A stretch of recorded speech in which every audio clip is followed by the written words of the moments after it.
expedite matters. Your Honors, I respect, of course, the arguments put forth by the distinguished opposing counsel.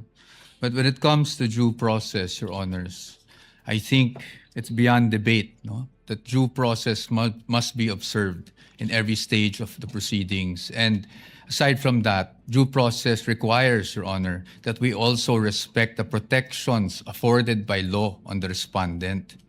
Your Honors, ang sabi po ng ating distinguished opposing counsels, obiter lang daw po yung sinabi ng Supreme Court.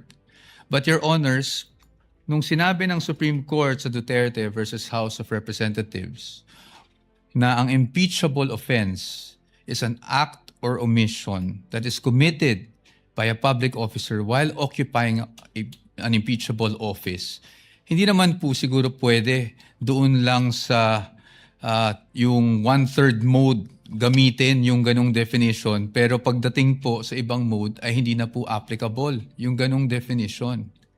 Your Honors, in fact, in that decision, which I failed to mention earlier, sinabi rin po that the acts or omissions must be done in relation to the office. Kasi yun nga po ang purpose ng impeachment.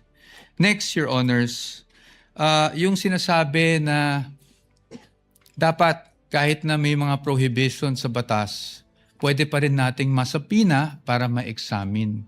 Your Honors, it is the wisdom of Congress kaya po may ganung mga prohibitions against disclosure under the law.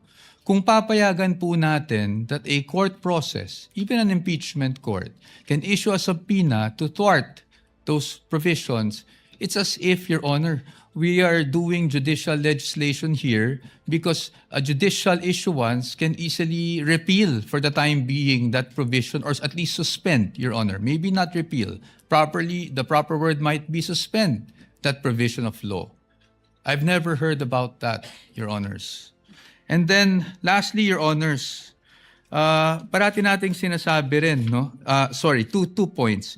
Yung nabanggit na Section 71. I agree po under the tax code that Section 71 provides that if the President orders, then nawawala na po yung confidentiality. However, Your Honors, even given that there's an order from the President, I think we should still think about the relevance. Para saan ba ine-examine yung mga dokumento? Hindi ba para sa impeachment proceeding? Sinasabi na kung sakaling nagkamali man ang Vice Presidente, kung sakaling may paglabag man sa batas ang Vice Presidente noon, ay hindi na pwedeng maparusahan. Marami naman pong paraan. You can file cases against the Vice President for those infractions, preterm infractions. Pero pag impeachment po ang pinag-uusapan, we are limited to what impeachable offenses are. And again, the Supreme Court is clear about that. Your Honors, there's also a repeated citation of the Corona case. But we would just like to point out that the Corona case was tried, decided upon way before Duterte versus HOR.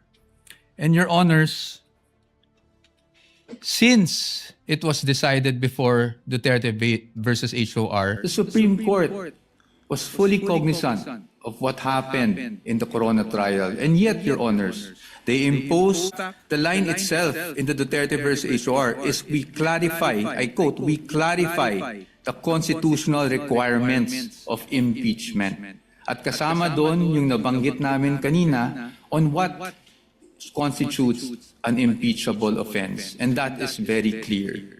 Marahil, sinasabi natin na yon ay isang obiter, pero, Your Honors, paano po magiging obiter yon? Kung yun mismo ang itinakbo ng desisyon. The fact that the one-year bar was triggered was only the effect of not abiding by the due process clause of the Constitution. And lastly, again, Your Honors, we do not disagree with the prosecution in terms of accountability. Again, no one is above the law, but no one should also be deprived of the protection given by law, Your Honors. Thank you.